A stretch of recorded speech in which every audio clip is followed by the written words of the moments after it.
All right, so the next sequence in our third form. We end up facing the side.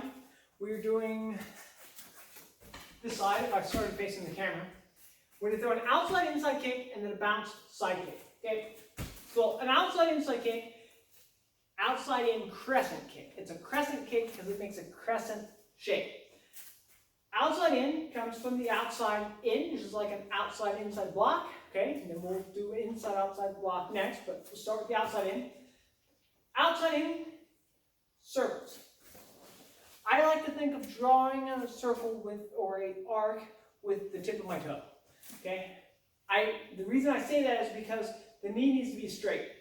And if I'm doing this, the toe is kind of down. Right? This loses momentum. Like the power in this kick comes from hip rotation, and it comes from being able to have the mass of my leg extended.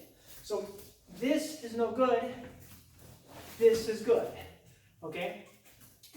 A hook punch like this, no good.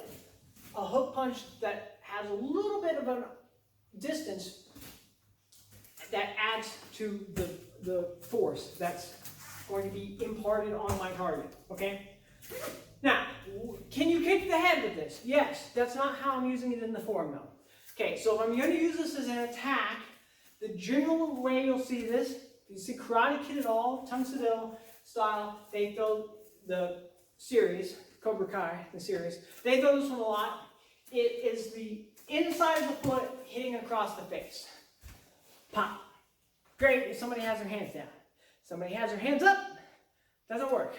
Okay? It won't get past the arms. How am I using this in the form? This works very well for people who have a little bit of a long guard. Not so good here, but like a little bit of an extension, right? This is the barrier between me and my opponent. Okay? If I want to get to them, I got to go around their hand or move it. That's what I'm using my outside-inside kick for. I'm moving their hand. So if I'm in a stance like this, I'm using that crescent kick to knock the hand down. If I hit close to the wrist, or if I hit behind the elbow, what happens is it ends up turning the body a little bit and leaving the side open.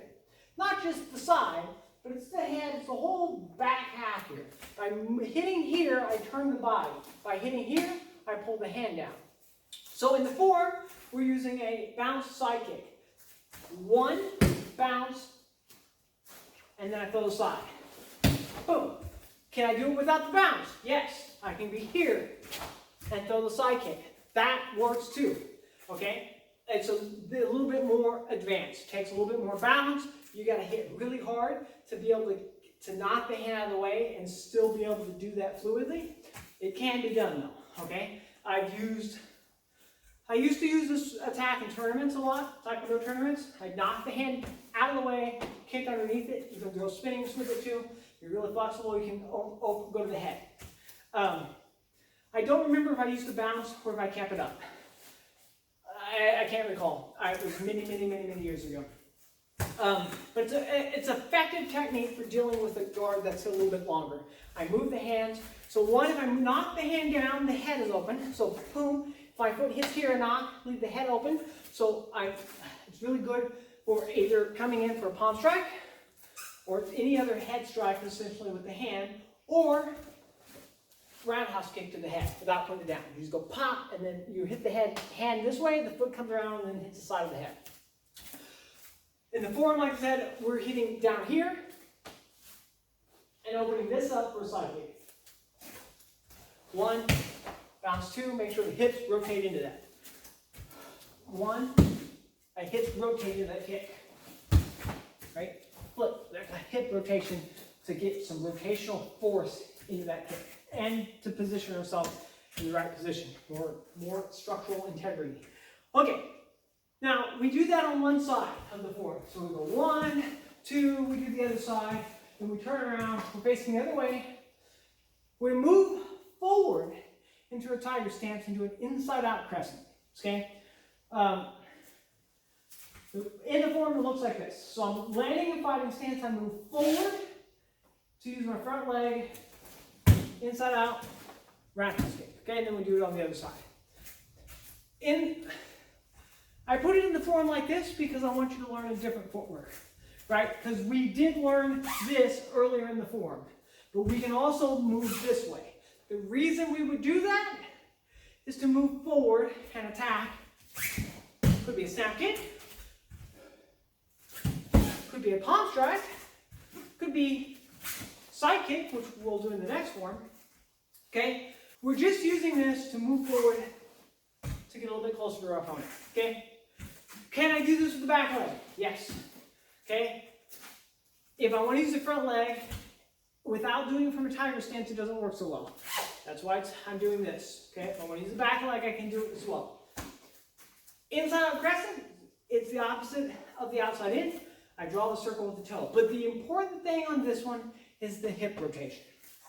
This is the hardest part for people to get, but it's the most important. The foot goes in, and I'm not swinging my leg out.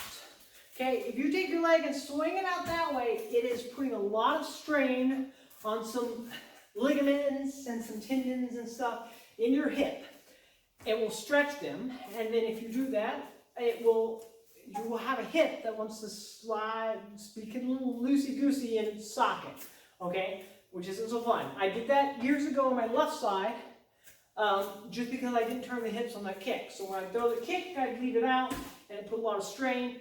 And then what's happening for years, I had to rotate my hip back in place and go pop and hit my hip back into position where it should have been. Okay? Two things solved that. One, I just strengthened that area. That mostly came from like using guard in jiu-jitsu.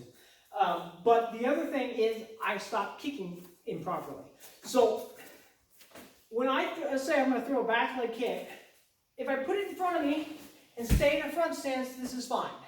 Okay? If I want to pull it back though, or if I want to spin with it, I've got to rotate my hips back to the direction where my foot is landing. Foot's this way, my hips are this way. I can't leave my hip here and then put that foot there, so my hips are still turning this way, my foot's going that way. That's where that strain in that joint comes. So we're going to rotate the hip this way. So in, and it's like whip. You whip. See how the belt moves? It's like that, but it's your leg and not your belt. Okay? Really works with spinning a lot, but we're not doing that until later on. Okay. Same thing. As the outside in, we can use this to hit to the head, usually the side of the face. But again, if they got like a tight guard, you're going to get caught in that thing. It's not very useful there. It works really well. Again, somebody just standing here, you can do it. If they got a tight guard, these don't move very well. If they got a long guard, we can move their guard with it. So that's what this is in the form. We're moving forward. We're catching it almost like an axe kick.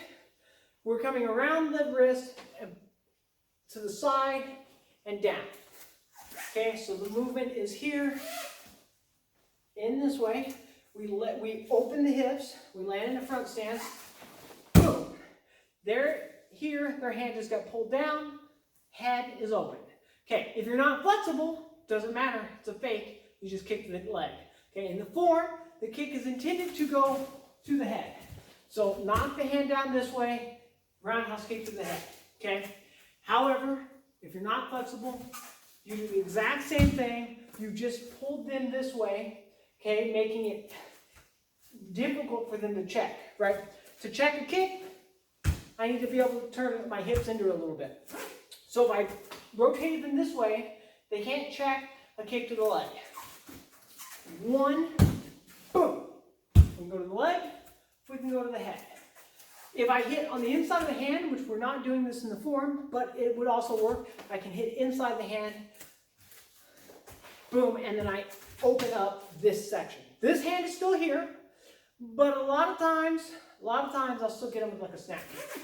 Either the same leg kick twice, like a bounce kick, like we did with the outside in. So I can come in here and bounce kick, or I can be heavier on the leg, land in the front stance and throw the snap kick. Generally, I'm going to throw roundhouse kick if I land heavy forward like this, because I'm going to land closer to them.